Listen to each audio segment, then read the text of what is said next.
Good morning, Dunmurry. It is really lovely to join you this morning. My name is Dave Gray. I live and work here in South Belfast, mainly with students. My job is working as chaplain here at Queen's University. The job we do is really about discipling and blessing young people as they come into the university years. And it's a job that we couldn't do unless we were supported by United Appeal. And that's you partnering with us, giving, praying, encouraging as we work in this sphere of mission. So thank you for your partnership in that. Now this week it's quiet around the university. Most of the students have gone home. However, there are still about 900 international students here in the city. And this week we had a real opportunity to bless them. The team up at Fisherwick have been making food for all of the shut-ins of the community around us. And we were able to make 100 meals for young people from all different parts of the world. And they came on Wednesday, and as we gave them their meals, their faces were just overjoyed, being remembered, being thought about, being practically served in that way. This morning what we're doing is thinking about blessings. And I know you guys have really thought about how you blessed your community as well with Project Joseph. How incredible. Let me really commend you for that. Continue to serve and show the heart of the Lord to the people around you. There are two great words in the Bible that describe the posture of the soul towards other people. One is to bless them, and the other is cursing. Now, we all have wills, and in every encounter with other people, we will what is good for them, or we fail to do so. We will what is bad. We cannot help ourselves. That's the way that we are wired. Now, I hope that you've managed to see the UK blessing on YouTube or on some other channel over these last few days. If you haven't, I really encourage you to look that up. 65 churches from all around our nation have gathered together in order to produce this amazing song, singing out the Aaronic blessing. It's had over 3 million views so far in our nation, and it is something that even the Prime Minister has actually seen and has acknowledged. In fact, this week he gave Tim Hughes, who coordinated that blessing, an award of light, bringing light and hope into our nation. How amazing that is. And this week, Christians around the globe in lockdown celebrated Ascension Day. Now, I know Karina preached on that last Sunday, but I wonder, did you notice, as we read it again this morning, what Jesus was doing as he was taken up to reign with the Father again? He lifted up his hands and he blessed them. And while he was blessing them, he left them and was taken up to heaven. That was the very thing that God the Son was doing as he left the surface of the planet. He was blessing, and he continued to do so even as he was taken from their view. And when do you think he stopped blessing his friends? Never. He has never stopped blessing. Through the centuries, his blessing continues. And I'm sure you can rhyme off by heart many stories, many Bible passages that talk about that continued blessing. One of my favorites is Romans 8:28. We know that in all things, God works for the good of those who love him, who have been called according to his purpose. In all things. It's the very heart of God for his people. Whether we can recognize it in that moment or not, his heart is one of blessing, working to our good. You know, sometimes we view things that happen around us and we focus on the difficulties, and we let those start to shape our perspective and start to shape our operations. Whenever we stop and we view the entirety and we stop to think about not just the here and now, but the future and eternity, then we can maybe start to get a glimpse, even in the most difficult of times, of God's blessing and his hand on us. But blessing is so much more than words. Blessing is not just a phrase, the Lord bless you. Blessing is the projection of good into the life of another person. We must think it, we must feel it, and we must will it. We communicate it with our face, with our posture, with our presence, with our being. Whenever we read the world's oldest blessing, God's face, his presence, his posture are all part of how Aaron is instructed to bless the people. And it's hard to improve on how God chooses to bless. The Lord bless you and keep you. The Lord make his face to shine upon you and be gracious to you. The Lord lift up his countenance upon you and give you peace. It's almost the Presbyterian theme tune. We sing it at baptisms and other significant services during our worship. But in some ways, it should be the theme tune that plays in our head in every relationship, every encounter, in the conversations that we have with the sales assistant, with the ones who are like us, with that aggressive driver behind us at the traffic lights, with people who are radically different from us. We are invited into being God's blessing on all of those people. Blessing and cursing in the Bible are spread over every story and through the Psalms and through all the pages of the Bible. They're simply the two ways that we treat people. They're as inescapable as breathing out and breathing in. You can curse someone with an eyebrow. You can curse somebody with a shrugged shoulder. Fellas, can't we curse our loved ones by leaving just the tiniest delay before saying, of course I love you? The better you know someone, the more subtly and cruelly you can curse them. Dallas Willard was a really insightful writer. He's a Christian and he observed many things about our Christian lives.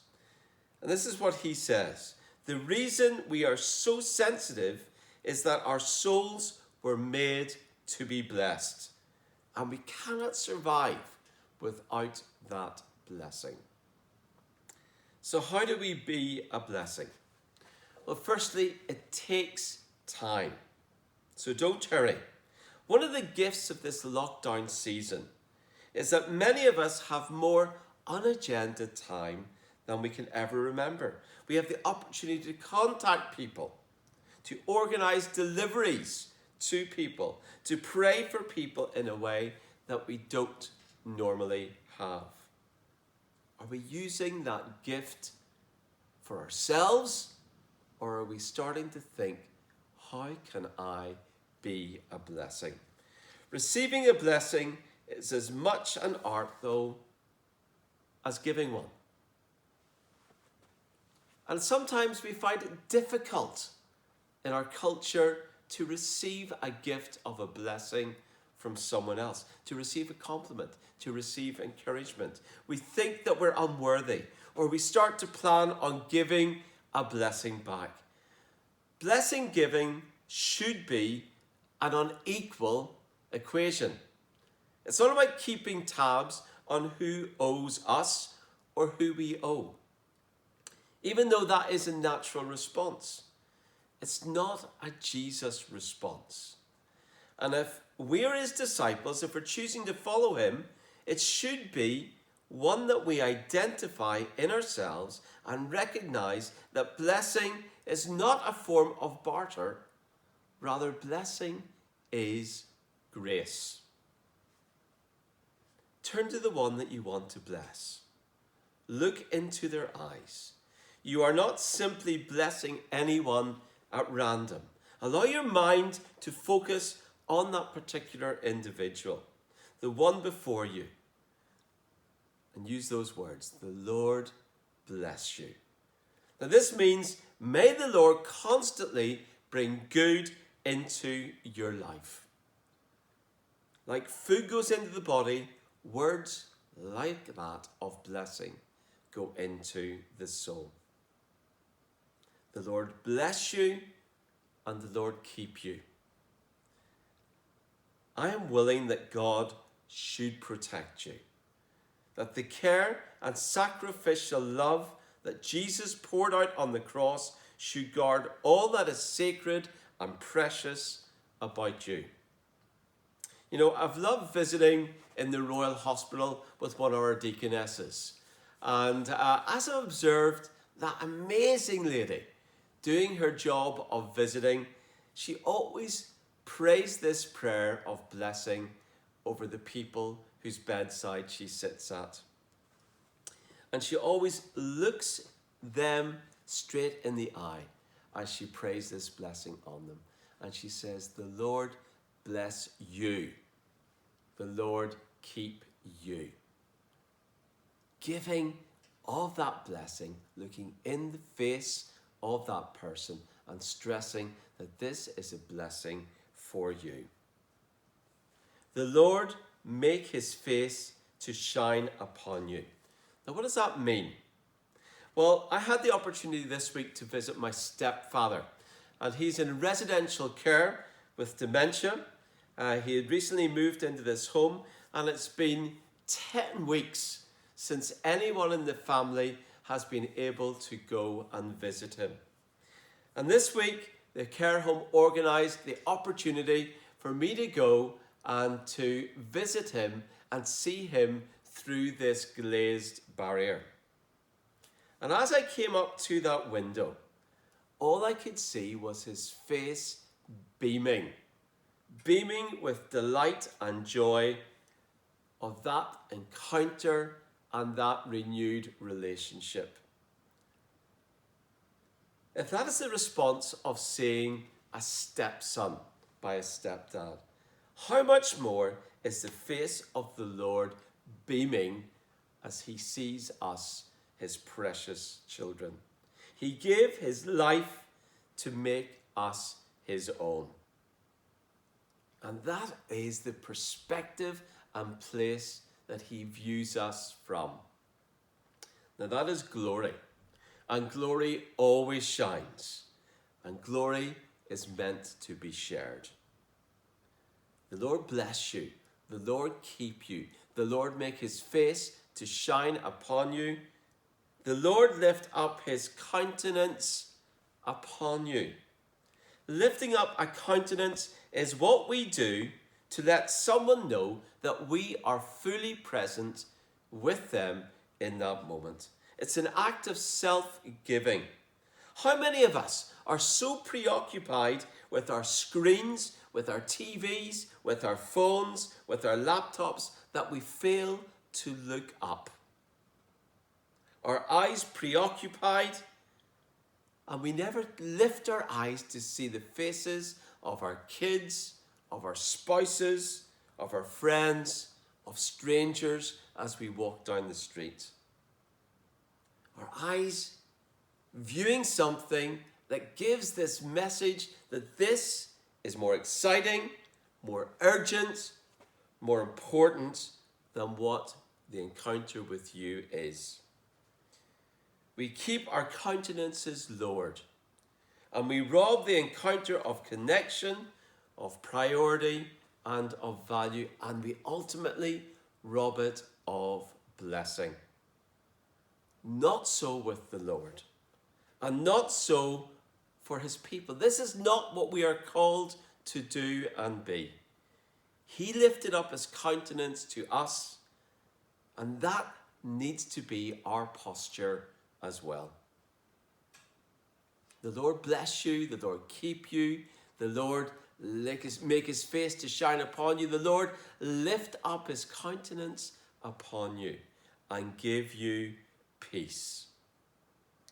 As Jesus left this planet's surface, he was speaking blessing. He had already promised to leave his peace. And in that final meal together in the upper room, he had promised, Peace I leave with you. My peace I give to you. I do not give to you as the world gives. So don't let your hearts be troubled and do not be afraid. And as he spent his final moments with his friends, he said, I'm never going to leave you. I'm never going to forsake you. Surely I will be with you always to the end of the age. The incredible truth is that the Lord's blessing is extended to us through every situation that we find ourselves in, including these Corona days. His steadfast love never ceases. His mercies never come to an end. His blessings, they never run out. They are new every morning. Great is his faithfulness. The Lord bless us. We are called to follow him and to be a blessing to the people around us. What is the greatest command? Love the Lord with everything you've got. But following on with that, love your neighbor as yourself. We receive his blessing, and our soul needs to be a blessing to others. What if our souls went out in humble love to all the people that God brings into our lives at home and as we step out into the life beyond? The blessing and the radiance of the Lord shining through us. His life transforming us and being a transformation agent into the lives of others. This morning I want to say, be blessed, Dunmurry. May his favour be upon you and 1,000 generations and your family and your children and their children and their children. May his presence go before you and beside you and behind you and around you and within you. He is with you. He is with you in the morning, in the evening, in your coming, in your going, in your weeping and rejoicing. He is for you. He is for you. Be blessed so that you can be a blessing. Amen.